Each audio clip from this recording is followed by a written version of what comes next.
Bismillahirrahmanirrahim. Assalamualaikum warahmatullahi wabarakatuh.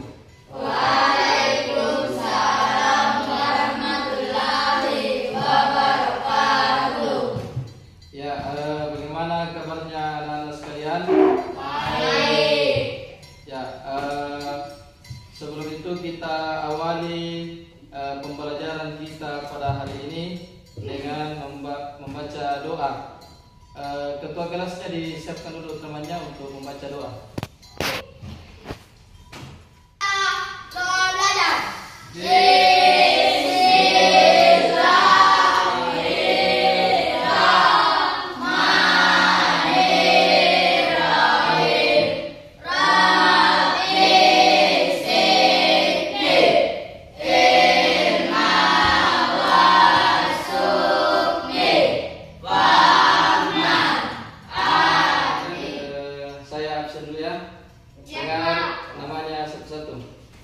Afdal, Hadir Pak. Handayani, Hadir Pak.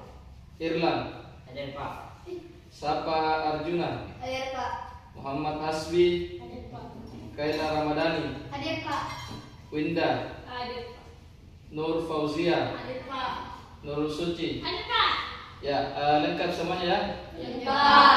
Ya, baik anak-anak sekalian, pada hari ini kita akan memasuki materi pembelajaran tentang peningkatan kemampuan membaca Al-Quran dengan ilmu tajwid. Namun sebelum kita masuk pada pembelajaran, kenapa kita perlu mempelajari tentang membaca Al-Quran dengan ilmu tajwid?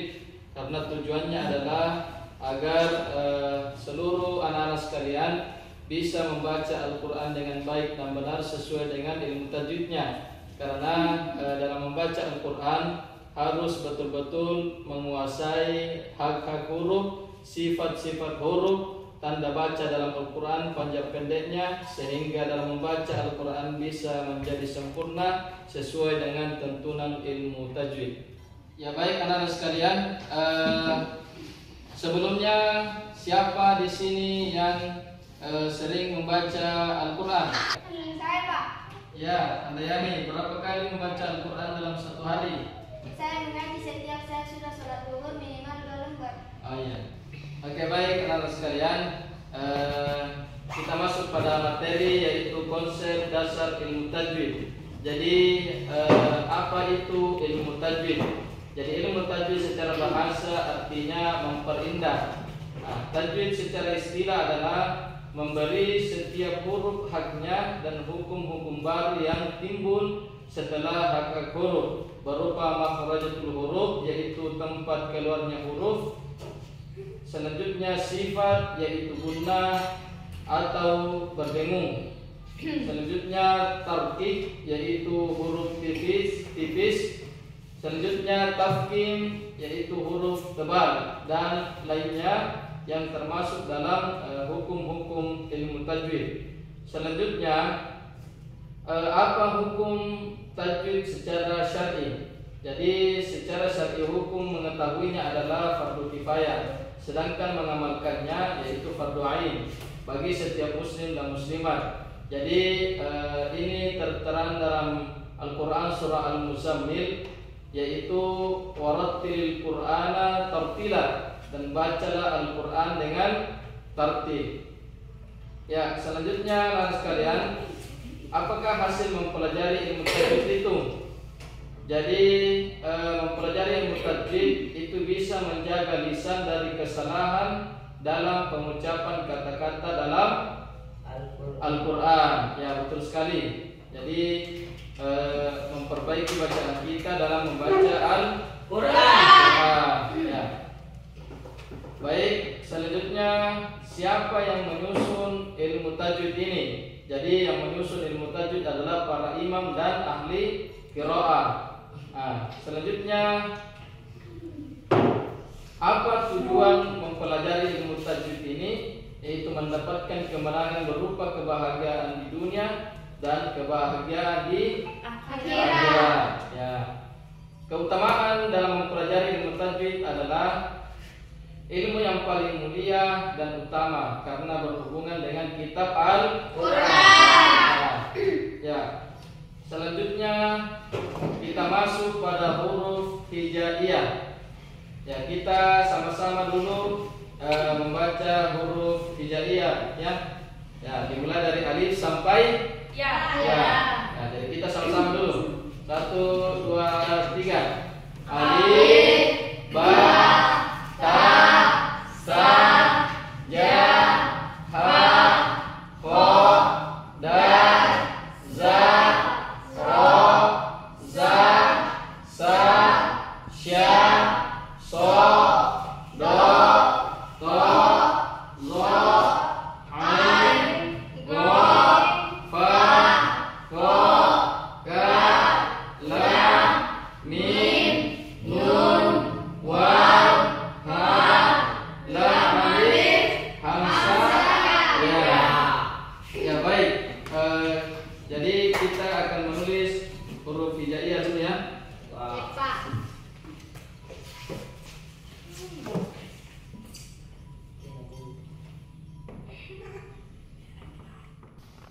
Ya, jadi perhatikan berapa semua huruf hijaiyah?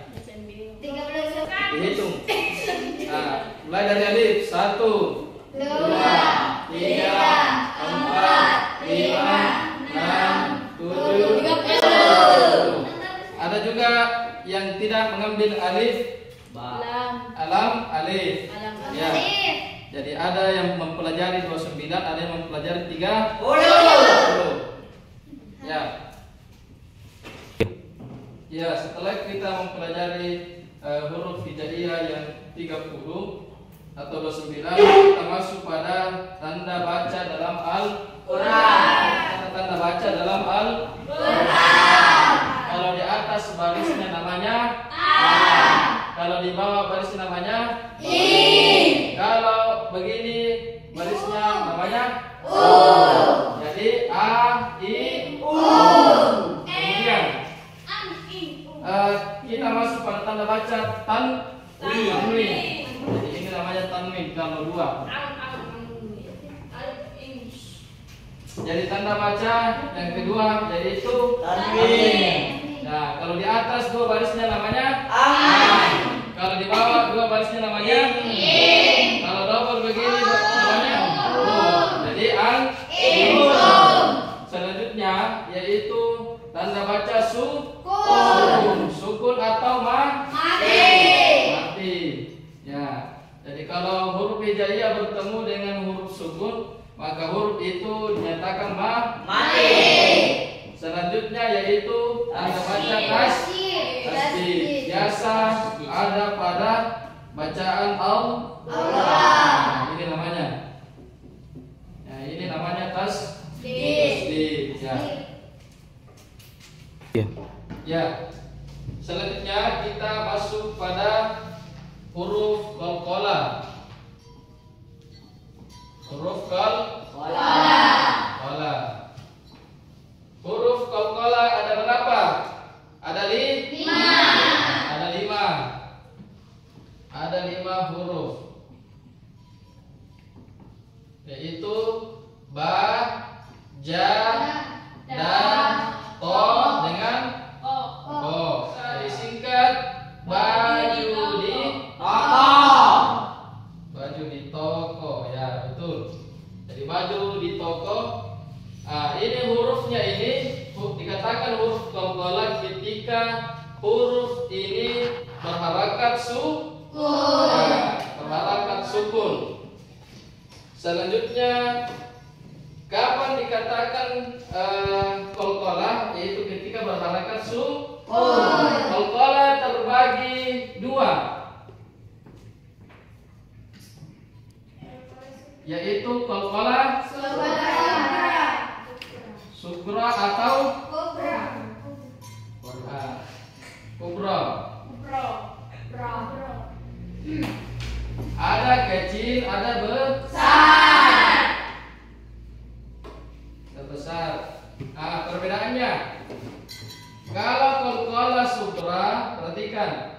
Kalau qalqalah sughra yaitu ketika huruf qalqalah berharakat sukun berada di tengah bacaan. Nah, di tengah bacaan. Dikatakan qalqalah kubra atau besar ketika huruf qalqalah berharakat sukun di akhir bacaan. Ya. Ya, paham semua ini? Paham? Ya. Oke, baik anak-anak sekalian. Selanjutnya saya ingin membagi kelompok menjadi 2 kelompok, ya. Ya, Pak. Jadi di sini laki-laki 1 orang di sebelah. Ya.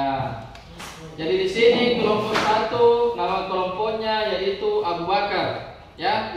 Kelompok 2 namanya kelompok Umar bin Khattab.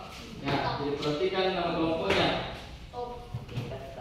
Ya, selanjutnya kita sama-sama akan praktek bacaan, ya, sesuai dengan materi kita yang kita pelajari tadi tentang bacaan mulai dari huruf hijaiyah, tanda baca dengan dari kelompok Abu Bakar, kelompok 1. Ada yang ingin bertanya? Saya, Pak. Ya. Saya, Pak. Bagaimana contoh bacaan pada hukum bacaan qalqalah kubra dan sughra? Ya, pertanyaan yang bagus dari Nur Fauzia tentang contoh bacaan qalqalah kubra dengan qalqalah sughra. Jadi perhatikan contoh bacaan terkait dengan pertanyaan dari Nur Fauzia, yaitu contoh bacaan pada Quran pada bacaan qalqalah sughra dengan qalqalah kubra. Jadi kata kuncinya, kalau kubra huruf qalqalah yang 5 tadi ba, ja, da, to dengan ko, ketika berharakat sukun berada di tengah bacaan, berarti ada pada huruf ja, ya, berada huruf ja berharakat sukun. Cara membacanya, alam yaj'al kaidahum fi tadlil. 1, 2, 3. Alam yaj'al kaidahum fi tadlil. Ya, jadi qalqalah sughranya yaitu huruf ja. Ya, berharakat sukun. Selanjutnya contoh bacaan qalqalah kubra atau besar, yaitu pada Quran surah Al-Ikhlas. Qul huwallahu ahad. Nah, ini di akhir bacaan yaitu huruf da. Ya, walaupun ini berharakat dhammah, tetapi karena sudah di akhir bacaan maka sifatnya sukun atau mad. Nah, sama-sama. 1, 2, 3. Qul huwallahu ahad. Nah, ahad itu namanya qalqalah kubra. Ya. Dari kelompok 2, kelompok Umar bin Khattab, siapa lagi yang mau? Ya, apa pertanyaannya? Mengapa kita harus mempelajari ilmu tajwid? Ya, pertanyaan dari Irman yaitu mengapa kita wajib mempelajari ilmu tajwid? Karena Al-Quran ini adalah perkataan Allah Subhanahu wa Ta'ala yang harus dibaca dengan baik dan benar sesuai dalam Al-Quran. Warattilil Qur'ana tartila, dan bacalah Al-Quran dengan tartil, dengan baik. Kemudian kita mempelajari ilmu tajwid ini karena salah membaca atau pengucapan dalam Al-Quran sama dengan salah artinya. Jadi salah artinya ketika kita membaca Al-Quran tidak sesuai dengan ilmu tajwid yang kita pelajari. Ya, baik anak-anak sekalian, selanjutnya praktek membaca huruf hijaiyah dengan salah satu surah. Jadi kelompok pertama, kelompok satu dari kelompok Abu Bakar As-Siddiq, 5 orang dipersilakan untuk naik membaca huruf hijaiyah dengan Quran surah Al-Ikhlas. Ya, yang pertama kelompok satu, kelompok Abu Bakar As-Siddiq membaca huruf hijaiyah sama-sama. 1, 2, 3. Alif, ba, ta, sa, ja, ha, ho, dal, sa, ro, sa, sin, sya, so, do, a, Zo, a, go, fa, ko, ka, lam, mim, nun, waw, ha, lam alif, hamza. Kelompok satu Abu Bakar membaca Quran surah Al-Ikhlas. 1, 2, 3.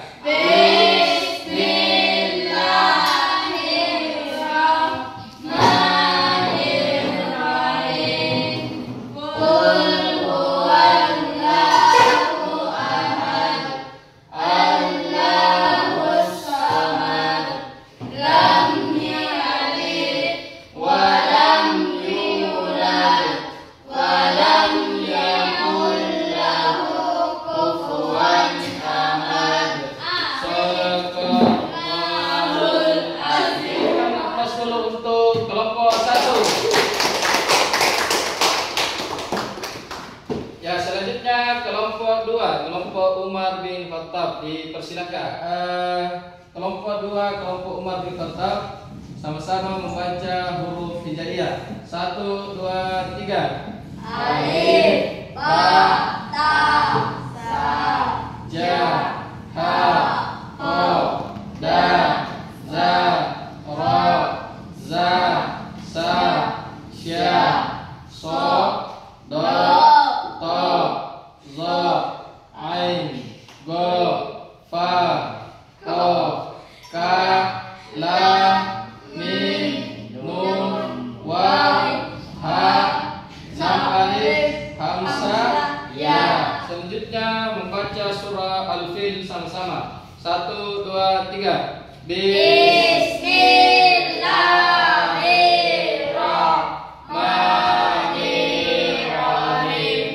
Alam tara kaifa fa'ala rabbuka bi ashabil fil. Alam yaj'al kaidahum fi tadlil wa arsala alaihim tayran ababil tarmihim bihijaratin min sijjin faja'alahum ka'asfin ma'kul. Shadaqallahul Lahul berikan aplaus untuk kelompok 2. Ya, baik anak-anak sekalian, itulah tadi materi kita pada hari ini. Mudah-mudahan materi tentang peningkatan membaca Al-Quran dengan ilmu tajwid bisa dipahami dengan baik kepada anak-anak sekalian dan bisa diterapkan dalam kehidupan kita sehari-hari saat membaca Al-Quran. Dengan memperhatikan hak-hak huruf, cara membaca hak huruf, huruf tebal, huruf tipis, qalqalah, dan tanda baca dalam Al-Quran. Untuk itu anak sekalian, jangan berhenti untuk terus membaca Al-Quran karena ala bisa, karena biasa, ya. Ala bisa karena biasa. Yang belum lancar membaca Al-Quran terus berlatih. Yang sudah bisa namun masih ada kesalahan dalam membaca Al-Quran terus belajar. Yang sudah lancar dan yang sudah sesuai dengan hukum bacaan ilmu tajwid itu dikembangkan sehingga kita bisa terus belajar dan cinta kepada Al-Quran itu sendiri. Baik anak-anak sekalian, tetap semangat dalam belajar. Mudah-mudahan dalam kehidupan kita bisa bernilai ibadah di sisi Allah Subhanahu wa taala. Amin ya rabbal alamin. Ya baik, oleh karena itu sebelum kita menutup pertemuan kita pada hari ini, kita sama-sama membaca doa yang dipimpin oleh ketua kelas. Jadi sebelum membaca doa, kita membaca surah Al-Fatihah dulu ya. Mari bersama-sama membaca doa surat Al-Fatihah dan doa sesudah belajar.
hari ini mudah-mudahan dapat bermanfaat dalam kehidupan kita sehari-hari. Amin.